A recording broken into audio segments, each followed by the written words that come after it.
So we are pleased today to have noted journalist, current town councillor for the town of Kamouraska or the Municipalité de Kamouraska, and president of the Task Force on Linguistic Policy, Andrew, and my friend, Andrew Caddell. Thank you, Andrew, for joining us today. It's a pleasure. Great. Andrew, as we do with everyone, we're going to begin by asking some background questions for context. So to begin, would you tell me where your parents were born? Well, my father was born in Brantford, Ontario, but he spent much of his childhood in Edinburgh in Scotland because his father was demobilized there after the First War. And he moved back to Lachine when he was 14 and lived there, and then went abroad with the 1st Canadian Division in 1939 and served in the defense of Britain, trained in Britain, and then went to Sicily and Italy before coming back in 1945. Married my mother the day after he came back from the war. They hadn't seen each other since 1939, so it's quite a love story. My mother was born in Cowansville in the townships. Her father was the manager of a bank there, and they moved to Quebec City, I think, when she was they were in Montreal for a little while, and then they moved to Quebec City when she was about 8 years old. And she lived in Quebec City until she was 19, and then moved with her parents to Montreal, and that's where my parents met. And where were you born, Andrew? I was born at the Catherine Booth Hospital in NDG, and I was one of thousands of babies born there, and was one of thousands of kids who grew up at Benny Farm, which was the veterans apartment complex in NDG. Our family was actually the very first family to move into Benny Farm in 1947. And when I was 5 years old, so 10 years after my parents moved in, we moved to Montreal West. And I went to school 3 days after we arrived from Benny Farm, and I was in that same school from 1957 to 1969. And was that elementary and secondary as well, Andrew? It was, although I always like to joke that when people see that I was at Montreal West High School from 1957 to 1969, that grade 8 was the best 5 years of my life. How about post-secondary? Can you tell me about that? I did a couple of years at Dawson, and then I went to Ottawa U, was there for a year, and then I transferred over after a year to Carleton, and graduated from Carleton with an undergrad, and then went back at 48 and got a master's degree in journalism at 50. Okay. Now, what is your current occupation? And maybe give me a little rundown on some past occupations you've had. Well, I was a reporter for many years in Montreal, Quebec City, St. John's, Newfoundland, Calgary, Ottawa, radio reporter and announcer. And I was a political assistant, ministerial assistant, both for the Quebec Liberal Party and then for in Newfoundland as an assistant to the opposition leader. I was assistant to a cabinet minister, the Solicitor General of Canada on Parliament Hill. I was the assistant to the Minister of Community and Social Services in Ontario, in Toronto at Queen's Park, and then was a reporter for CBC, town councillor in Montreal West, diplomat, was assistant to the Minister of Public Works in Ottawa for a little while, and then worked for the World Health Organization and UNICEF abroad. And then when we came back to Canada, because we were living in Geneva, I worked for CEDA and then for the Department of Foreign Affairs from 2001 to 2017. Currently, I have a small software company called QIT Canada, which is a subsidiary of an Australian company, which is an expert in emergency management systems. I'm a columnist for the Hill Times. I'm a weekly columnist for the Hill Times. As you mentioned, I'm a councillor in Kamouraska, and I'm involved with the task force. And I'm also involved with the Black Rock Project to raise money and to build the new interpretive center for the Irish community in Montreal. And where do you live now? Well, my permanent home is in Kamouraska. I have a pied-à-terre in Montreal, and I sometimes come to our nation's capital, to Ottawa, as my wife has a pied-à-terre here, although we're most of the time in Kamouraska. Okay. Now we're going to get kind of to what I like to call the meat of the matter, and it's questions concerning your experience living in Quebec today. Starting with, in your mind, what is the best thing about living in Quebec today? Oh, I mean, there's so many things, especially for me, because I have the best of both worlds. I live in Westmount and at the border of NEG, so I've got access to the metro. I can go to the Montreal Canadiens games.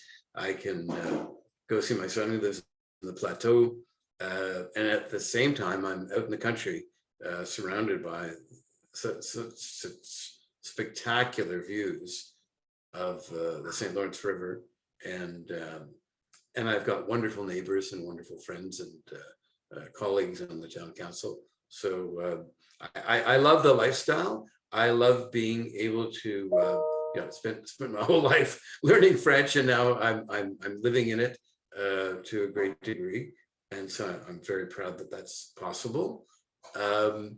I like the change of seasons, and we're very fortunate that at the personal level, people get along. They, as the poem Two Solitudes said, we meet and greet and protect and love each other, and I think there's been a lot of that, and it's been like that way for generations, and I think some people in politics forget that. Now, the next question I'm going to ask you is it's a difficult one. In fact, I find it difficult to answer. However, I'd like you to answer it as stated, but you can elaborate after you've answered it in any fashion you see fit.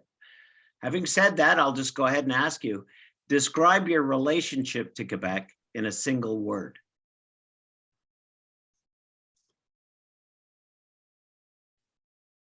Family.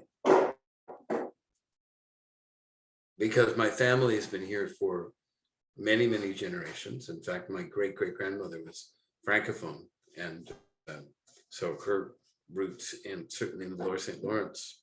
Her family is from Saint-Vallier, which is Bellechasse, but it's still pretty close. And my links to Quebec City, her great-great-grandfather was the mayor of Quebec City. He was originally from Gaspé. As there were many Huguenots who went to the Channel Islands. They ended up in Gaspé.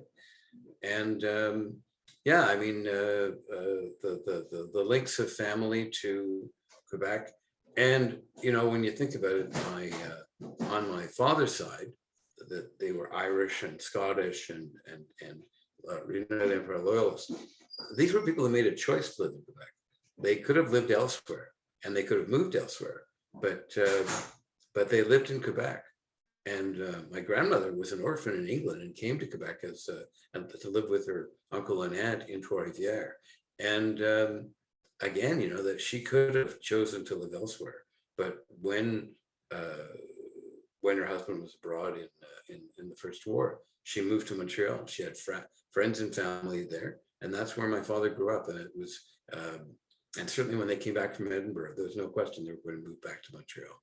So family has always been connected to Quebec, and it's been a matter of choice to live in Quebec. And in fact, you look at, I left Quebec in 1994, or 1994 to come to Ottawa, and then 1995 to go to Geneva, and traveled to Bangladesh, to Macedonia, to Malaysia, to Africa with my job and with the family. And once I retired in 2017, there was no question. In fact, you can even look it up. There's an article in La Presse about est-ce que c'est mieux pour les anglophones de retourner au Québec? And I'm sort of like the main, one of the main people in that story. And I'm saying, that I'm retired, I'm going to move back to Quebec. And all my life, I've spent at least some time in Kamouraska, and all their lives, my children have too. And so even when we lived in Europe, we came back to Kamouraska every summer. And so, you know, there's no question that there's very, very, very strong family links to Quebec. Okay, well, that leads me right into the next question. You've alluded in your previous answer potentially to this question, but I'm going to ask it anyway. Where do you feel most at home in Quebec? For example, in communities based on language, culture, profession, or geographic location? Well, I don't think there's anywhere that I don't feel it. And I've traveled a lot right across the province. I mean, I feel very much at home in the middle of the Bell Centre or middle of downtown, or in Westmount or Montreal West, or going along Lake St. Louis. My favorite place is Kamouraska. I mean, like, just that I get up in the morning, I look out the window and I see the St. Lawrence and my property rolling down to the St. Lawrence, and any time of year, it's just always so spectacular. So that's my place. Yeah.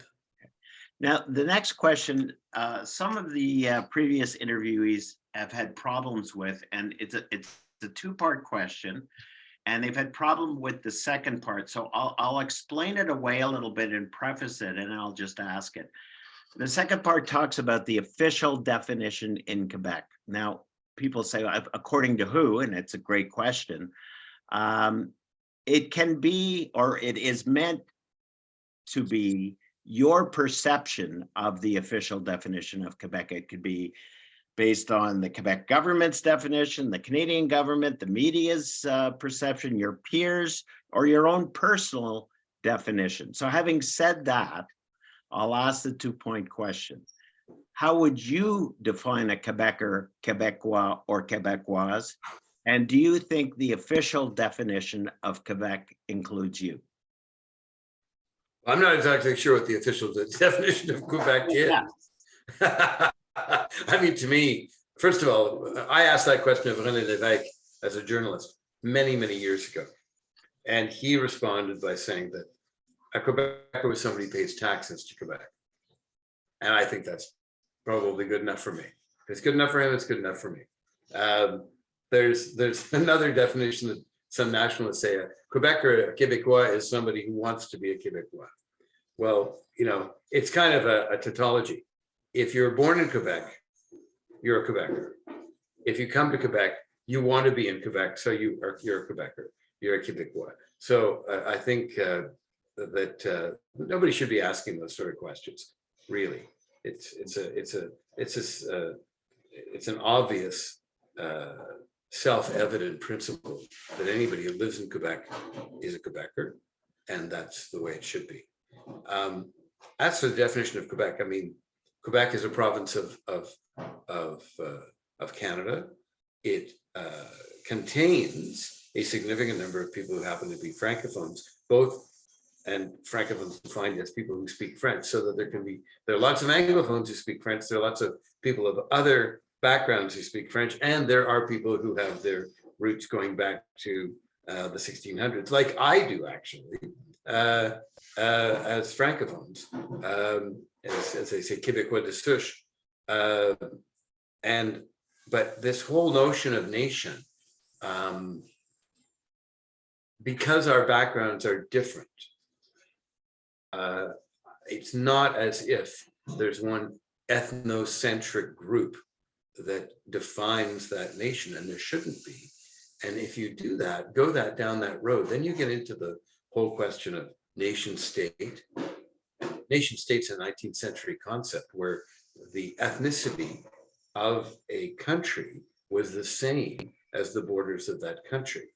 And you can't say that about modern Quebec, because the borders of the country, of the province at least, are such that you have people that are speaking Inuktitut, who are Inuit.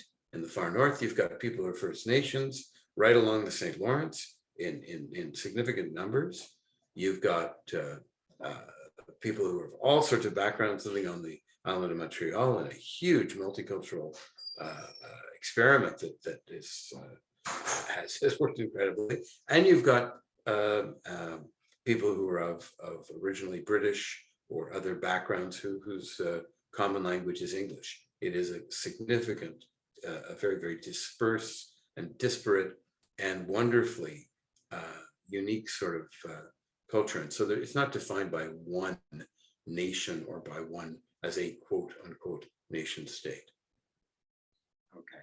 That leads me into the next question. Has your sense of identity as a Quebecer, Quebecois, Quebecoise changed over the years? And if so, in what ways? I think it's changed significantly from the time I was a child, because as it is with when you're a child, you have a neighborhood, you have a group of friends that you live, that you play with. I was very lucky in that when I was a child, I went to Kamouraska for 2 weeks or 3 weeks every year. And so I was exposed to a completely different lifestyle and life and surroundings with many, many people who were Francophone. Of course, unfortunately, my cousins were also there. So I played with my cousins in English, but I was very much aware that when you went to the store, you had to speak French and you had to ask for things in French, and that there were people, all of our neighbors that my mother and father would be, and my aunts would be chatting with, who were Francophone. And I was desperate to learn French because of that, because there were all these kids about my age who are now my age and old, much older, and we are friends, but it would have been fun to be able to play with them as well. So my identity then was very much of being, an Anglophone who didn't speak French and who associated very much with Montreal as an Anglophone community, with all the radio stations and TV stations we had. And then gradually, as I went further afield, I sort of expanded my sense of who I was. I have to say, though, my sense of being a Canadian really came out of the trip that I took across Canada on the train in 1971. I went from Montreal to Vancouver. And that really, really defined for me who I was, because I'd been in Europe the year before. And in Europe, you cross the border and everything changes. The money changed, the language changed, the people changed. Whereas you go across Canada, the money doesn't change. The people may change, but everybody had something in common. And that was something that struck me about being Canadian, that I'd never really known, because I hadn't traveled across Canada at all. The furthest west I'd ever been was Stratford, and the furthest east was Cape Breton. So I didn't really know that much of the country, certainly west of Toronto. And that was a real eye-opener for me. What are some of the most difficult things in your experience about living in Quebec today?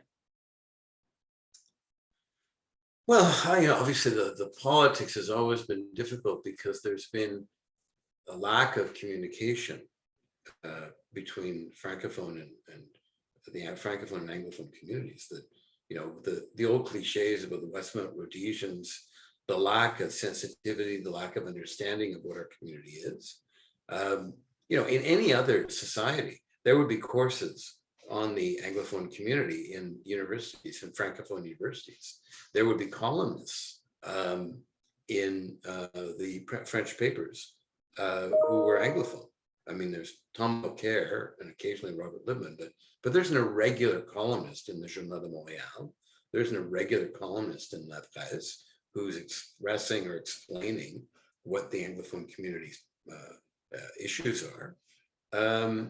And so as a result of that lack of understanding, you get cliches and presumptions on the part of certainly people that are on the quote unquote other side among Francophones about who we are and what we're like, and what our issues are, what our concerns are, and it's very difficult to break through that wall. It's funny, because it used to be that the two solitudes were based on Anglophones not interested in knowing what was going on in Francophone Quebec. Now it's the reverse. Yeah, we're going to drill down a little further on some of those responses with the next question. In recent years, members of Quebec's Francophone majority have identified a number of linguistic and cultural threats. Which of these concerns do you share and support? And which of these concerns make you feel excluded or targeted? Mhm. Oh, I have to sort of think of the ideas myself, come up with the concerns myself. Well, the first concern is language. And of course, there really isn't a diminishing of French within Quebec. What's happening is that the numbers of people who are Québécois de souche are declining in terms of the general population.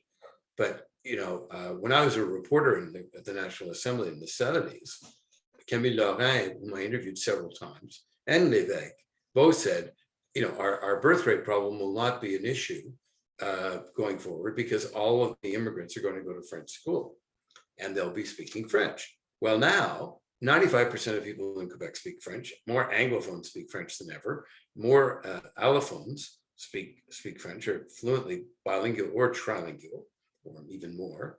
Lévesque and Lorrain would be jumping for joy. They'd be thrilled to see this.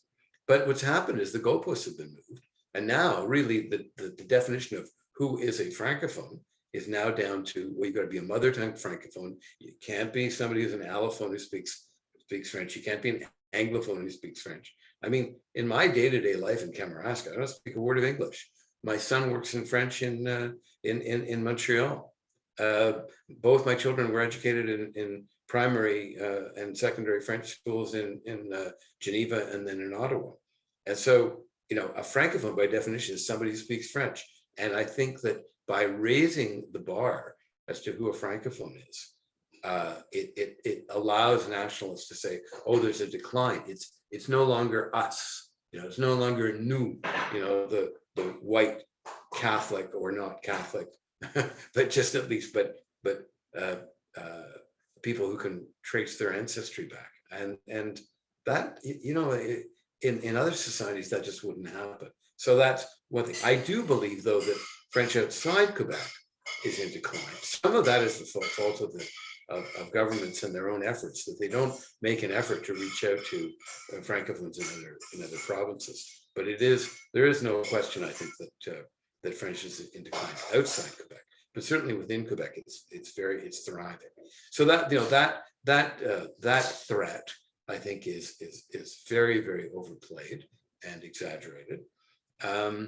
The issues of the threat to the Quebec government's autonomy, well, you know, the disallowance power has not been used since 1943. It was used in Alberta, so I don't think anybody has to worry about the federal government's threats to the Quebec government.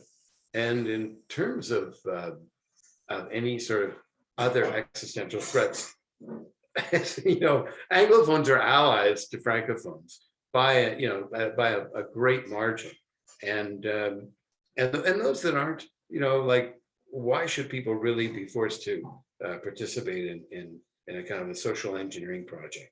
If you really want to just live your own life, you know, the expression "live and let live" was originally the French "vive et laisse vivre," you know, so or laissez vivre. So I think in a lot of cases we just have to say, hey, chill out, live and let live.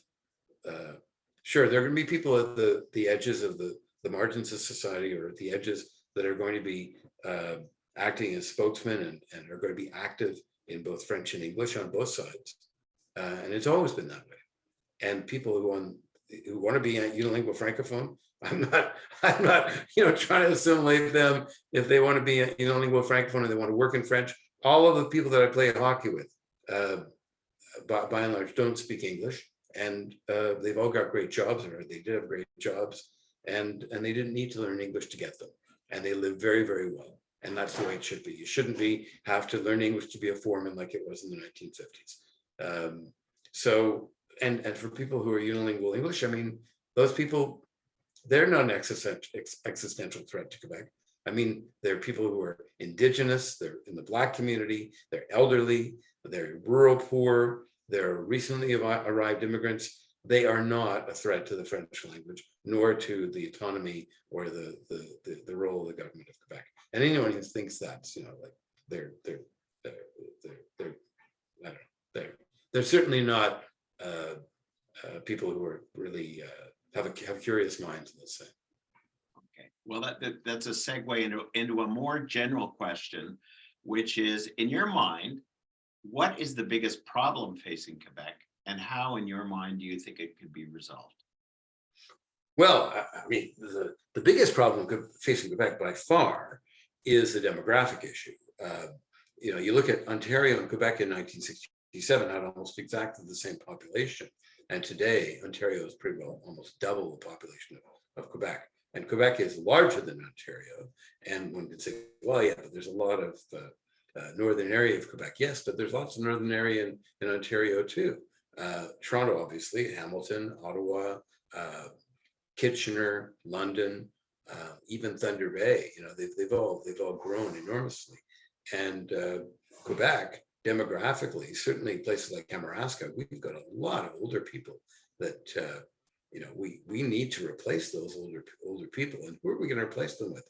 Well, it'd be wonderful if we get more young people to come from the cities, but by and large, most of the young people have left the Kamouraska for the cities. What we need is more immigrants, and we need, obviously we need more francophone immigrants, but it's a matter of whether people want to come to Quebec, whether it's attractive for them, whether there's opportunities for them, and whether they're going to be welcomed. And so if you're going to meet that demographic challenge, you've got to meet all those other criteria to encourage people to come and to stay. The next question, I'm going to borrow unabashedly and with his nod to the yes from Guy Rogers. I'd like you to indicate by a show of fingers, on a scale of 1 to 10, 1 being weakest, 10 being strongest, how strongly do you feel that the joys of living in Quebec outweigh the challenges?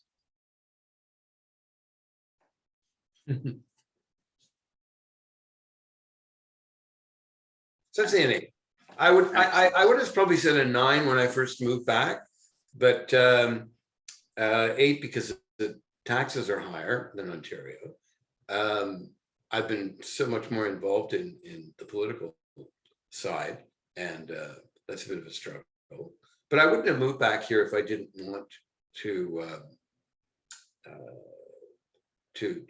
feel at home, because I essentially, by living right across Canada and living around the world, it was an effort in a way to try to divorce myself from the possibility of living in Quebec permanently. And I wasn't capable of it. And luckily my language skills improved significantly. And here I am. Okay, well, we're coming to the close, Andrew. And before we close, I'd like to give you an opportunity to add anything else you would like to say about your sense of identity or belonging in Quebec. Well, I'm pretty old right now. I've lived 8 decades, and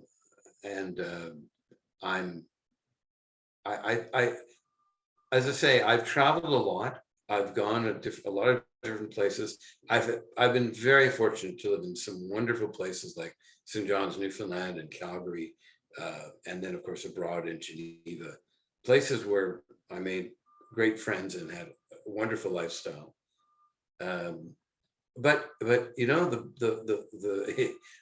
one thing, with the computer age, we put a photo up on our screen as the backdrop on our computer screens and on our phones. And I've always, ever since I had a computer, put a picture of the view from my house in Kamouraska. And whether I was in Bangladesh or Macedonia or Geneva or out west, people would look at that photo and they'd say, "Oh my God, that is so spectacular. Where is that?" And I would say, "That's my little corner of paradise." So, it's, I feel very lucky that I was able to live as long as I have, to be able to come full circle and to be able to being the place that I used to dream of being when I was a kid, because I was only, I was 2 weeks there and 50 weeks elsewhere. And now I can be there anytime I want. And that's pretty special for me. And I feel that and that's one place where, we have lots of old photos of, if you look in the background, there's a photo of my great grandmother as a young woman. There's some photos of Quebec City. There's lots of history that surrounds me in that place, so that I always feel my identity is very strong there. Well, Andrew, we've come to the end, and I want to thank you very much for participating in this project and being interviewed today. I'm going to shut off the recording, and you and I could chat briefly afterwards if we'd like to.